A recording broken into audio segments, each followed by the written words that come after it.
On Wednesday afternoon, I collect the children from school. It's reminiscent of the queues at Disneyland.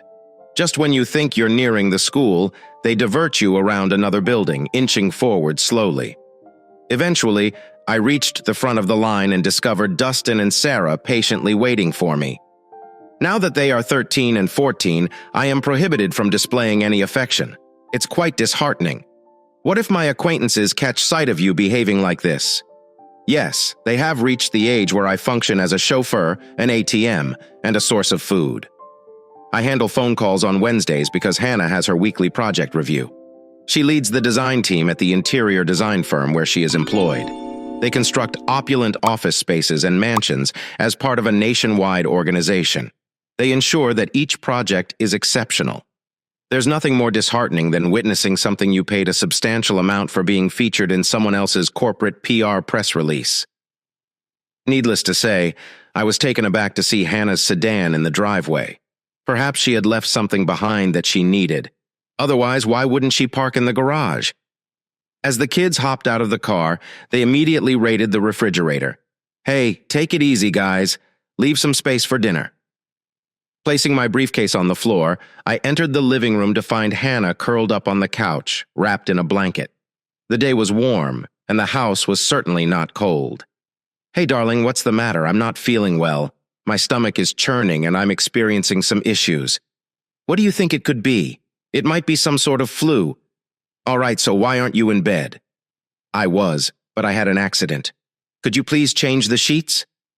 As I took 2 steps into the bedroom, I realized what had occurred.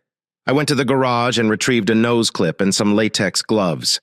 At the very least, all of our beds are equipped with waterproof mattress covers, a habit from when the children were younger and would occasionally have accidents. Now we are prepared, however, they will only come into our bed when they feel worse than the dog. I had no intention of preparing dinner after this ordeal, so I opted to order pizza and take a shower, using up a can of air freshener. I sincerely hope that I don't contract whatever illness Hannah is struggling with after enduring a week of suffering and cleaning up the mess. Consequently, Hannah made an appointment with our family doctor. Unfortunately, it proved to be a complete waste of time, as the doctor provided predictable answers. They suggested it might be the flu and advised giving it more time. If the symptoms persist, we were told to return in a week. Consequently, 2 weeks later, Hannah visited the doctor again. She had lost several pounds due to her fear of eating, as she was worried about the consequences. Energy drinks have become her main source of sustenance. The doctor conducted some blood tests, but nothing was significantly abnormal enough to warrant further action in the following weeks. Hannah learned to live with her condition, although she felt terrible both physically and emotionally. She resorted to wearing adult diapers and baggy pants to conceal the fact that it was my responsibility to do the grocery shopping. No, I didn't use a shopping list. It was easier to pay the full price and have Hannah place online orders while the kids and I found activities to do on the weekends. Unfortunately, Hannah never felt well enough to join us. We carried on without her, but our personal lives have suffered greatly. It's not surprising, though. Who wants to engage in unpleasant tasks when there's a risk of experiencing even more unpleasantness? At least I found some relief in occasional self-pleasure. Oh, what a mess. 2 months later, Hannah sought the help of a specialist. Of course, she felt perfectly fine the day before her appointment. On the day of the appointment, they conducted numerous blood tests until our insurance deductible was met. Goodbye to those 5 pieces of our budget. They discovered elevated levels of unknown enzymes in her intestines, which made some sense but wasn't explained further. It was possibly related to Crohn's disease, but tests for that came back negative. The doctor advised keeping a close watch on the situation. One evening, I jokingly asked, "Do you think I'm the one making you sick?" Hannah responded, "How can you say that? You've been amazing at taking care of me since this all started." I'm exhausted from fighting this battle. Hannah's new lifestyle was that of a recluse. She spent most of her time working from home and rarely ventured outside. She continued to lose weight, shedding an additional 20 pounds. Occasionally, she would feel a bit better, but those moments of respite were short-lived, usually lasting only until the weekend. The children were so engrossed in their sports activities that they failed to notice Hannah's absence from their games. Time passed by in its usual manner. Although Hannah wasn't ill enough to miss work, she could feel her connection with her team slowly slipping away. Eventually, management demoted her. Months turned into years, and Hannah couldn't help but feel guilty about the lack of intimacy in their relationship. To compensate, she settled for occasional encounters, about once a week. It wasn't ideal, but it was better than nothing. When Dustin turned 16, he became quite a handful. Hannah no longer had to worry about getting him and Sarah to and from school, but instead, she fretted over their whereabouts when they weren't home. At least Hannah was making an effort to assist. Although she rarely felt 100%, she had learned to cope with her condition. For a brief period, it seemed like Hannah's bowel problems were improving, but after about 6 months, they resurfaced, and everything was just as terrible as before. Hannah found herself crying frequently. Her life continued on its usual course. Dustin graduated from high school and was preparing for college, while Sarah graduated early and left home as well. The day after Sarah's high school graduation, I confronted Hannah. "We need to have a conversation." "Very well. What is the matter?" "I have filed for divorce, citing irreconcilable differences." The initial look of shock on Hannah's face quickly transformed into intense anger. "Did you cheat on me? How could you do this to me? The children have grown up, and it is time for me to move on. How can you leave now? I know the past 5 years have been difficult, but my love for you never wavered. What have I done to deserve this?" Dennis Wilson. Hannah's eyes widened, and despite her best efforts, tears streamed down her face. "You know that's a foolish question. I was merely waiting for the kids to leave for college. It was more cost-effective to support you while they were still at home. I hope it was worth it. But John, that was years ago.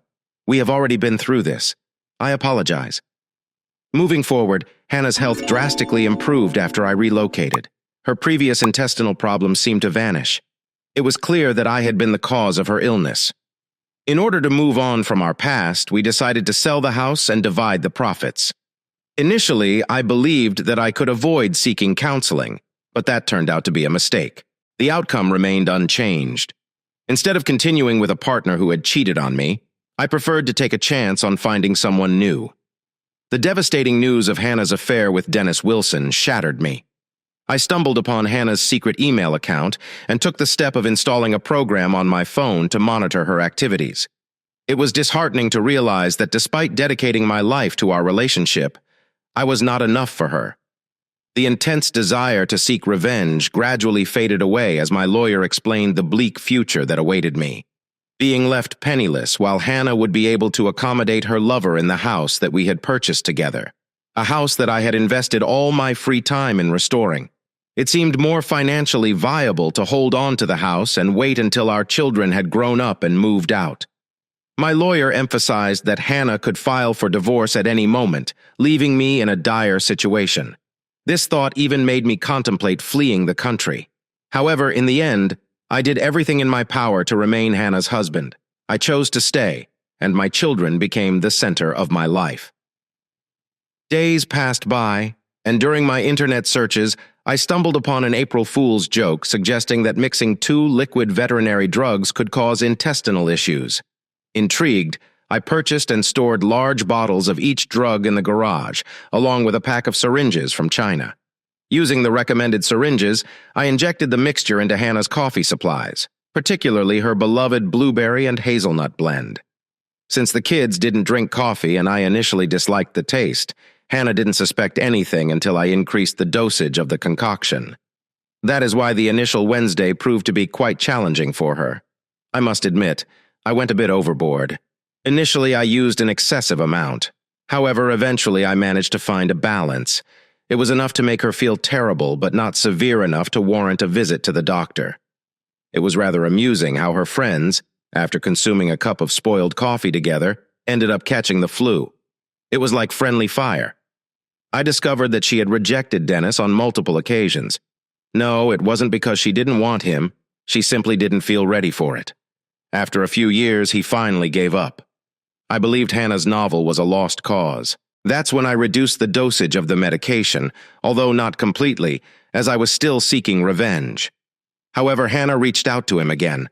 I increased the dosage and Hannah experienced a relapse. A week later, she sought help from the specialist once more. On the day before and the day of her appointments, I ensured that Hannah consumed conditioned coffee. Despite her claims of devastation and being unprepared for my divorce petition, her tears did not move me. It was only when I presented her with the investigator's report from 5 years ago that she realized the seriousness of my intentions. Dennis's wife received a copy and included Hannah in her divorce petition. I made sure that all of Hannah's friends and family received copies, which resulted in my phone no longer ringing. I was no longer seen as the heartless and indifferent person who abandoned a desperately ill Hannah in her time of need. Dennis suffered greatly during the divorce. Now he survives on ramen noodles and water while his ex-wife entertains her new partner. I consider this to be sufficient revenge, although I would love for Hannah to know how I achieved it. I fear that I may have crossed some legal boundaries. So I smile often. Will I remarry? Most likely. No. Perhaps. Who knows? I cannot even enjoy dating without the fear of experiencing the heartbreak that Hannah caused me. Time heals is my last hope. Subscribe to our channel so that your second chef doesn't betray you. Feel free to proceed and listen to the upcoming narrative as it pales in comparison to the subsequent tale. However, if you are below 18 years old, it is strongly advised against contemplating the idea of listening to the following story.